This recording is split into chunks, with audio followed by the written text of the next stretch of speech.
ഉദ്യോഗസ്ഥരുടെ അനാസ്ഥയിൽ സഹകരണ ബാങ്കിന് നഷ്ടം 26 ലക്ഷം രൂപയാണ്. തിരുവനന്തപുരം അർബൻ സഹകരണ ബാങ്കിലാണ് ഈ പ്രതിസന്ധി. വായ്പ നൽകിയതിൽ കനത്ത നഷ്ടം നേരിടുകയാണ്. ഈട് വാങ്ങിയ ഭൂമിയിൽ മറ്റു ക്രയങ്ങൾ ഉള്ള കാര്യം അവഗണിച്ചാണ് ഇത്തരം ഇടപാടുകൾ നടന്നത്. അതാണ് നഷ്ടത്തിന് കാരണം. തിരുവനന്തപുരം കൈതമുക്കിന് സമീപമുള്ള ഈ വീടും വസ്തുവുമാണ് മുഖ്യ കഥാപാത്രം. ഒരു സിവിൽ കേസിൽ തിരുവനന്തപുരം പ്രിൻസിപ്പൽ സബ് കോടതി അറ്റാച്ച് ചെയ്തതാണ് ഈ വസ്തുവും വീടും. ഇതേ വസ്തു പണയമായി സ്വീകരിച്ച് തിരുവനന്തപുരം അർബൻ സഹകരണ ബാങ്ക് പേട്ട കവറടി സ്വദേശിക്ക് 18 ലക്ഷം രൂപ വായ്പ നൽകി. വായ്പ എടുത്ത വ്യക്തി 1 രൂപ പോലും തിരിച്ചടച്ചില്ല. ഇതോടെ ഈടായ വസ്തുവും വീടും ജപ്തി ചെയ്യാനായി അർബൻ ബാങ്ക് അധികൃതർ എത്തി. ഇങ്ങനൊരു ബാനറും സ്ഥാപിച്ചു. അപ്പോഴാണ് വസ്തുവിന്റെ യഥാർത്ഥ ഉടമ ഈ കഥയറിയുന്നത്.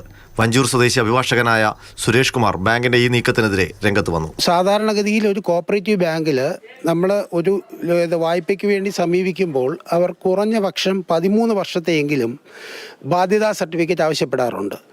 ഇവിടെ ആ രീതിയിലൊന്നും ബാധ്യതാ സർട്ടിഫിക്കറ്റ് പരിശോധിച്ചിട്ടില്ല എന്ന കാര്യം വളരെ വ്യക്തമാണ്. കാരണം 2009 അറ്റാച്ച് ചെയ്ത പ്രോപ്പർട്ടിയിൽ ബാധ്യതാ സർട്ടിഫിക്കറ്റിൽ വ്യക്തമായി 2009 പ്രോപ്പർട്ടി അറ്റാച്ച് ചെയ്ത കാര്യം കോടതി, തിരുവനന്തപുരം പ്രിൻസിപ്പൽ സബ് കോടതി അറ്റാച്ച് ചെയ്ത കാര്യം വ്യക്തമാക്കിയിട്ടുണ്ട്.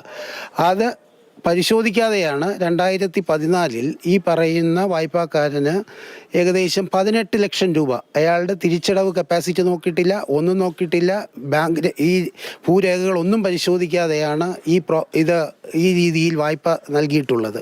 വായ്പ നൽകുമ്പോൾ ബാധ്യതാ സർട്ടിഫിക്കറ്റ് അടക്കമുള്ള ഭൂരേഖകൾ പരിശോധിക്കാത്തതാണോ, അതോ ബാങ്ക് ഉദ്യോഗസ്ഥർ വായ്പക്കാരനുമായി ചേർന്ന് നടത്തിയ തട്ടിപ്പാണോ? അങ്ങനെ പല സംശയങ്ങൾ ഉയരുകയാണ്. ഏതായാലും ബാങ്കിന് 26 ലക്ഷത്തിലധികം രൂപ നഷ്ടമായി. ഇത് ഒരു കേസ് മാത്രമാണ്.